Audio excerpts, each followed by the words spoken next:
अस्सलाम वालेकुम स्टूडेंट्स।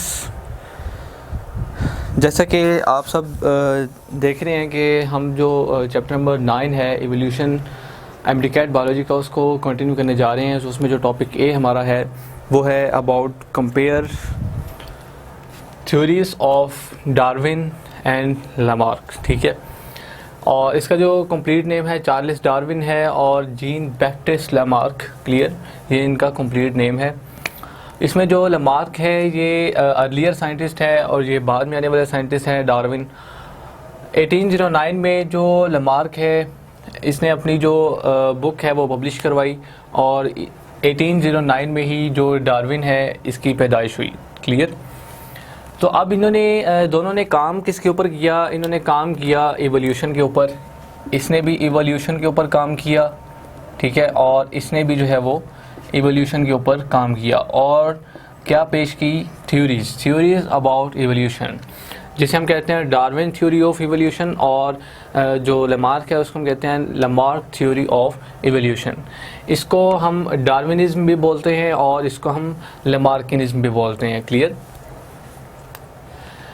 अब हमने ये देखना है कि डार्विन और लामार्क थ्योरी जो है इनमें डिफरेंसेस क्या हैं। क्लियर, यानी कि हमने इन दोनों थ्योरीज को कंपेयर करना है। जस्ट हमने देखना है इसको एमडीकैट पॉइंट ऑफ व्यू से कि इसमें इंपॉर्टेंट जो पॉइंट्स हैं वो पूछे जाने वाले वो कौन से हैं। ठीक है, याद रखें जो डार्विन है और लामार्क हैं इन दोनों की जो थ्योरीज़ हैं एवोल्यूशन की, उनकी कुछ बेसिस हैं। ठीक है, लाइक जैसे कि अगर हम लामार्क की थ्योरी की जो बेसिस है उसकी बात करें तो ये सपोर्ट करता है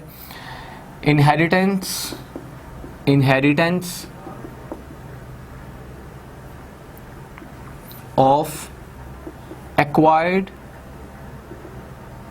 कैरेक्टरिस्टिक्स पे। Clear, inheritance of acquired characteristics को लामार्क की थ्योरी जो है वो सपोर्ट करती है, जबकि जो डार्विन की जो थ्योरी है ये सपोर्ट करती है नेचुरल सिलेक्शन को। ठीक है, तो ये इन दोनों की जो थ्योरीज हैं उनकी बेसिस हैं कि जो लामार्क की थ्योरी है वो सपोर्ट करती है इनहेरिटेंस ऑफ एक्वायर्ड कैरेक्टर्स को, जबकि जो डार्विन की थ्योरी है वो सपोर्ट करती है नेचुरल सिलेक्शन को। दोनों की थ्योरीज जो हैं वो डिफरेंट हैं। ठीक है, और अब हम इनकी जो थ्योरीज के डिफरेंसेस हैं उनको डिस्कस करते हैं। तो लाइक सबसे पहले अगर हम देखें तो मैं कुछ इंपॉर्टेंट पॉइंट्स आपको जो है वो लिखवाऊंगा, तो उनको आप जो है वो नोट कर लें। जैसे कि अगर हम फर्स्ट बात देखें तो जो डार्विन है उसकी जो थ्योरी है it does not believe in vital force, कि जो डार्विन की थ्योरी है वो इंटरनल वाइटल फोर्स पे बिलीव नहीं करती। इंटरनल वाइटल फोर्स जो है उस पे इसकी थ्योरी बिलीव नहीं करती, जबकि जो लामार्क है उसकी थ्योरी जो है वो इंटरनल वाइटल फोर्स जो है उसको सपोर्ट करती है। क्लियर, अब ये वाइटल फोर्स क्या है? वाइटल फोर्स जो है ऑर्गेनिज्म के अंदर इंटरनल जो वाइटल फोर्स है उसकी बात कर रहा है। ठीक है, ऐसा क्यों? क्योंकि जो लामार्क है, क्योंकि ये फर्स्ट पे लामार्क था, डार्विन जो है वो बाद में आया, तो लामार्क जो है ये सपोर्ट करता है इंटरनल वाइटल फोर्स को। इसकी थ्योरी जो है वो सपोर्ट करती है इंटरनल वाइटल फोर्स को। इसका मतलब ये है कि लामार्क ने ये कहा कि जो ऑर्गन्स या बॉडी पार्ट्स इन्वायरमेंट के लिहाज से इन्वायरमेंट के साथ ज़्यादा कोऑपरेट करते हैं या ज़्यादा इन्वायरमेंट में यूज़ होते हैं, वो ऑर्गन्स या पार्ट्स या बॉडी के वो ज़्यादा स्ट्रॉन्ग हो जाते हैं। ठीक है, और बिगर हो जाते हैं।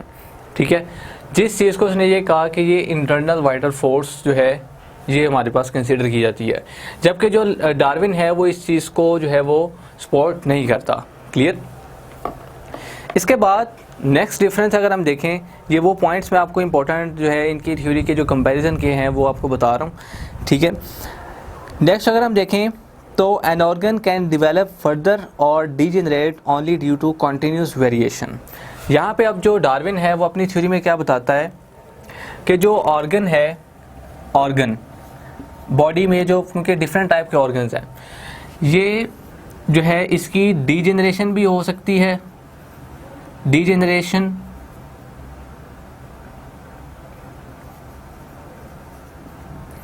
इसकी डीजनरेशन भी होगी और डेवलपमेंट भी होगी।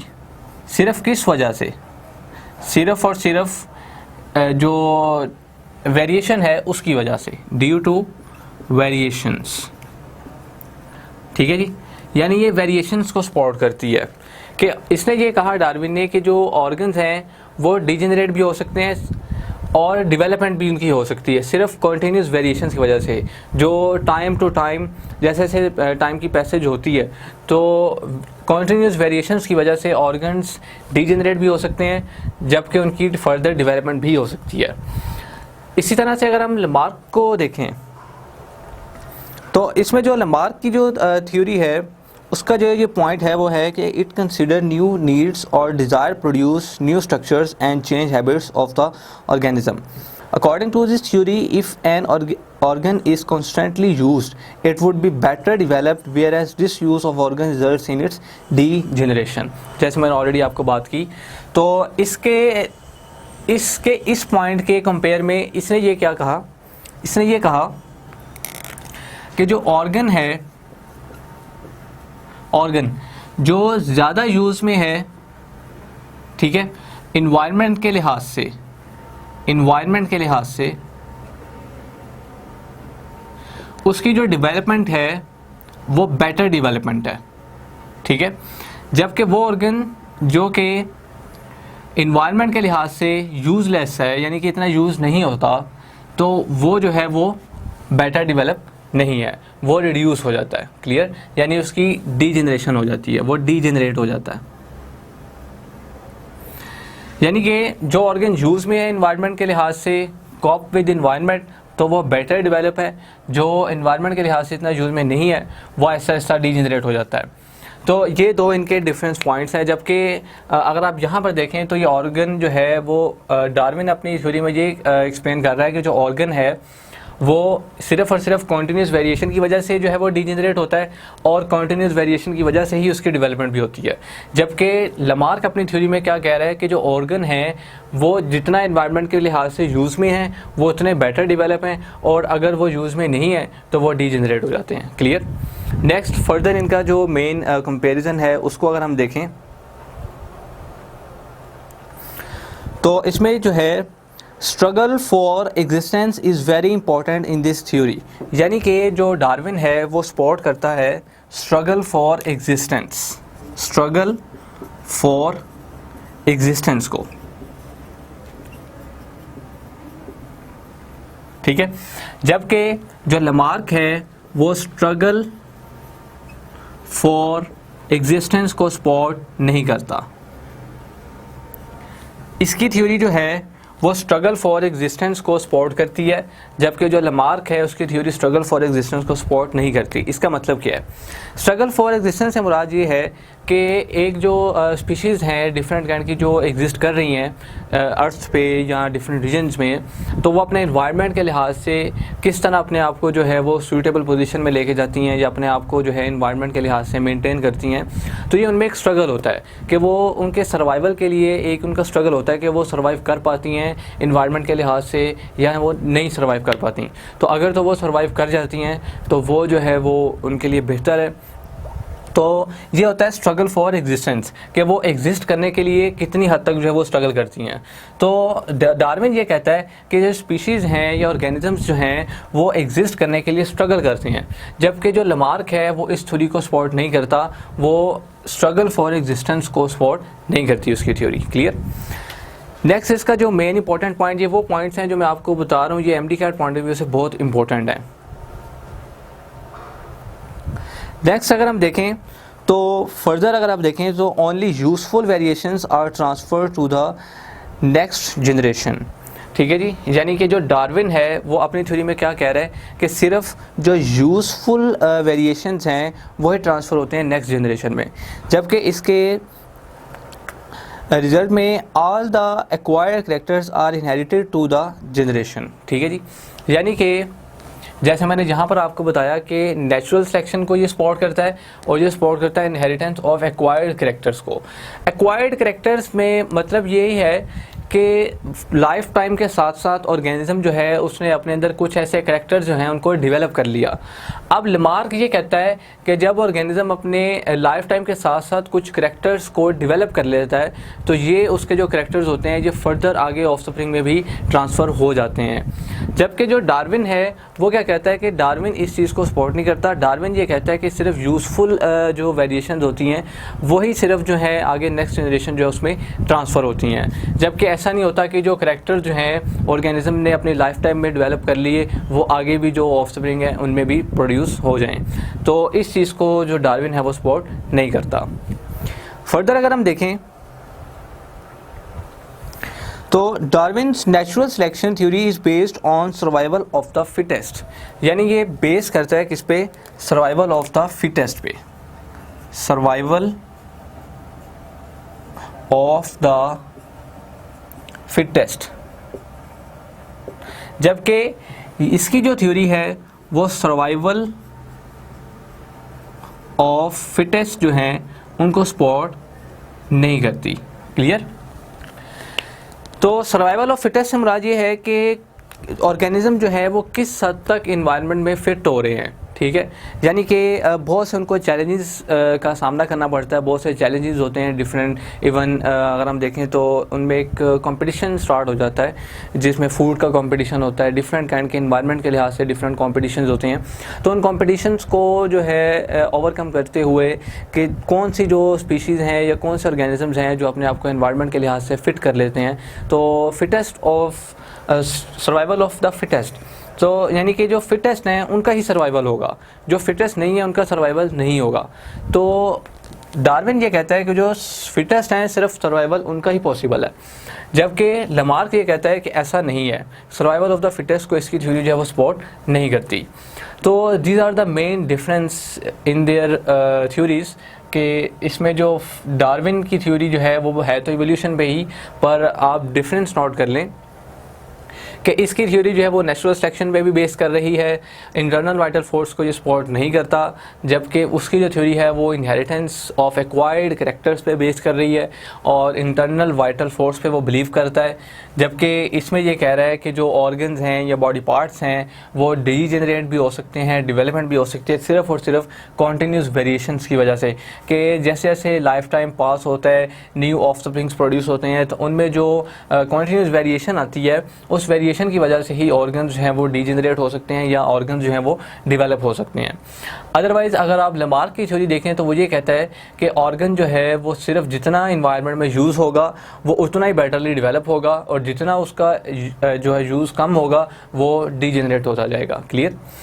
तो इसकी उसने कुछ एग्जांपल्स भी देखी, जैसे गिराफ है वो अपनी फीड करने के लिए अपनी जो नेक है उसको स्ट्रेच करता है, जिसकी वजह से उसकी जो नेक है वो थोड़ी लार्ज हो गई।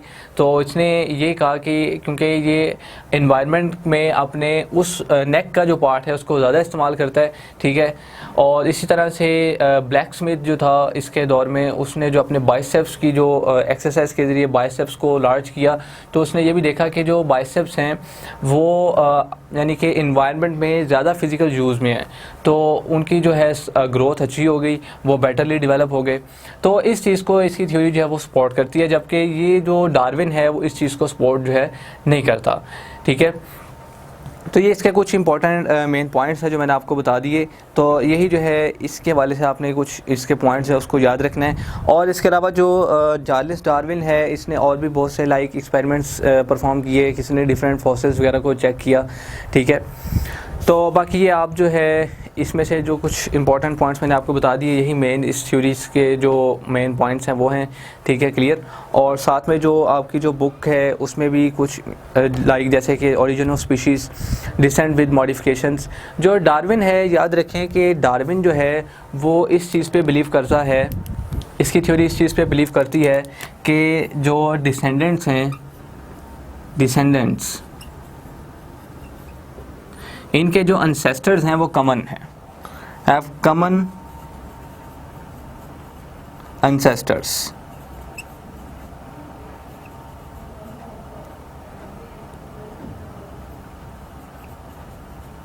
ठीक है जी, यानी कि जो डार्विन है वो किस चीज़ पे बिलीव करता है, इसकी थ्योरी किस चीज़ को सपोर्ट करती है कि जो डिसेंडेंट्स हैं उनके कॉमन एंसेस्टर्स होते हैं। इसने जो है तमाम जो लाइफ है उसको एक ट्री से एग्जांपल दे दी, एक ट्री की तरह का कहा कि एक लाइफ जो है ये ट्री की तरह है।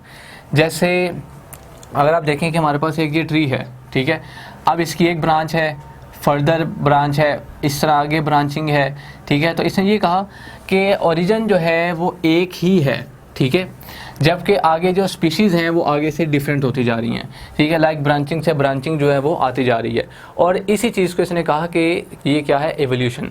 तो इसको उसने स्पॉट किया कि ये ओरिजिन ऑफ स्पीशीज़ क्या है, कि जो स्पीशीज़ जितनी भी हैं उसका ओरिजिन एक ही है, पर फर्दर एवोल्यूशन की वजह से, कंटिन्यूस वेरिएशन की वजह से वो आगे स्पीशीज़ जो हैं वो चेंज होती जा रही हैं, ठीक है। तो इस चीज़ को भी स्पॉट किया किसने, डार्विन ने। क्लियर, ये था हमारे पास ओरिजिन ऑफ स्पीशीज़ का कॉन्सेप्ट। इसके बाद कुछ इसके इंपॉर्टेंट जैसे पॉइंट्स हैं नेचुरल सिलेक्शन के, अडेप्टेशन के, डिसेंट विद मॉडिफिकेशन, और ये जो मैंने कुछ इंपॉर्टेंट पॉइंट्स बता दिए आपको, इसी के बारे में इसमें भी लिखा हुआ है, ठीक है। तो ये बेसिक पॉइंट्स हैं, इनको आपने जो है याद रखना है। तो ये आपका जो टॉपिक है ये यहाँ पे क्लियर हो गया MD CAT point of view से। Okay, thanks.